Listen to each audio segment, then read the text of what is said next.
क्या एक दिन हमारी ये धरती जलकर राख हो जाएगी? क्या आसमान से आग गिरेगी और सब कुछ खत्म हो जाएगा? शायद आपने 2 पीटर 3 का 7 पढ़ा हो, जिसमें लिखा है, पर वर्तमान काल के आकाश और पृथ्वी उसी वचन के द्वारा इसलिए रखे गए हैं कि जलाए जाएं, और वो भक्तिहीन मनुष्यों के न्याय और नाश होने के दिन तक ऐसे ही रखे रहेंगे। तो इस वचन का एनालिसिस करके मैं आपको बताऊंगा, क्या परमेश्वर पृथ्वी को सच में डिस्ट्रॉय करेगा या फिर इस वचन का कुछ और ही मतलब। तो चलिए पता करते हैं। तो अगर आप इस वचन का लिटरली ये अर्थ निकालते हो कि परमेश्वर पृथ्वी को असल में डिस्ट्रॉय करेगा और वो भी एक दिखने वाली आग से, then you are doing mistake. Because Bible में एक जगह ये भी लिखा है, परमेश्वर ने पृथ्वी को इसलिए नहीं बनाया ताकि उसे नष्ट करे, बल्कि इसलिए ताकि लोग उसमें रहें। नाउ अब ये क्वेश्चन है कि if God is not going to destroy the earth, then what does Peter mean? Let me explain. देखो, बात यह है कि पतरस ने ये बातें सिंबॉलिकली वे में कह रहा है, ना कि लिटरल वे में। देखा जाए तो बाइबल में पृथ्वी शब्द धरती के अलावा और भी चीजों के लिए यूज हुआ है, जैसे कि उत्पत्ति 6:11 में लोगों और लोगों के समाज या जाति को पृथ्वी बोला गया है।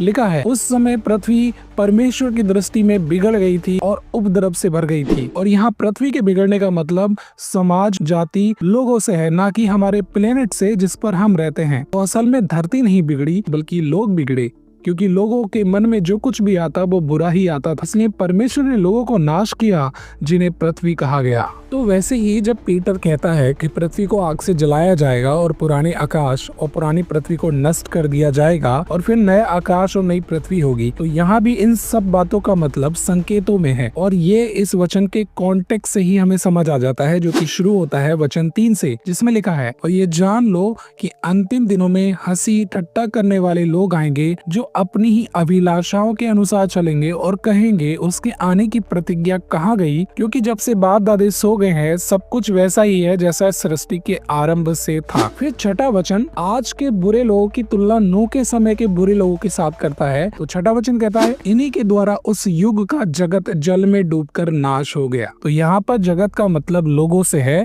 इस तरह दुष्ट लोगों का नाश हुआ, ना कि हमारे प्लेनेट। अब वचन 7 कहता है, पर वर्तमान काल के आकाश और पृथ्वी उसी वचन के द्वारा इसलिए रखे गए हैं कि जलाए जाएं, और वो भक्तिहीन मनुष्य के द्वारा न्याय और नाश होने के दिन तक ऐसे ही रखे रहेंगे। फिर वचन 13 में परमेश्वर वादा करता है कि नया आकाश और नई पृथ्वी होगी, जिसमें धार्मिकता वास करेगी। तो ओवरऑल यहाँ पे पृथ्वी का मतलब है आज के बुरे और अविश्वासी लोग, आकाश का मतलब है लोगों का शासन या उनका राज, और आग का मतलब है परमेश्वर का जजमेंट, जिससे बुरे लोग और उनकी सत्ता नाश हो जाएगी।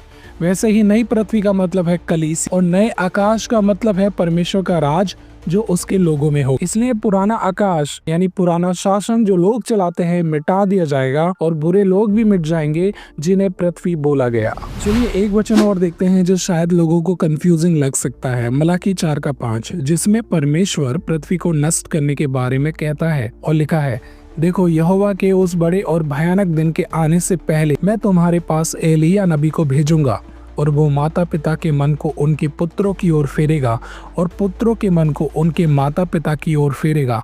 ऐसा ना हो कि मैं पृथ्वी को आकर नष्ट करूं। तो जैसा कि मैंने कहा था कि बाइबल में पृथ्वी शब्द का यूज एक से ज्यादा चीजों को बताने के लिए किया गया है, और मलाकी 4 में ये शब्द देश को दर्शाता है, जो कि इजराइल है। और ये वचन 1 से क्लियर हो जाएगा, जैसे कि लिखा है वचन 1 में, मेरे दास मूसा की व्यवस्था को याद रखो। तो परमेश्वर यहाँ यहूदियों से बात कर रहा है, क्योंकि व्यवस्था उन्हें ही दी गई, और ये सारी वार्निंग इजराइल देश के लिए ही थी, जिनके पास व्यवस्था थी। और जैसा कि परमेश्वर ने पृथ्वी को नाश करने के लिए कहा था, तो ये बात पूरी होती है 70 AD, जब रोमी सम्राट टाइटस ने पूरे देश को जलाकर नष्ट कर दिया, मंदिर को जला दिया गया, और इससे यहूदी लोगों का समाज पूरी तरह से बिखर गया। और ये सब इसलिए हुआ क्योंकि उन्होंने परमेश्वर के पुत्र यीशु पर विश्वास नहीं किया और उसे सूली पर चढ़ा दिया। तो मलाकी 4 में जो पृथ्वी है, वो इजराइल में रहने वाले यहूदी लोगों को कहा गया। तो आज के लिए इतना ही। आज का सेशन आपको कैसा लगा कमेंट में बताएं।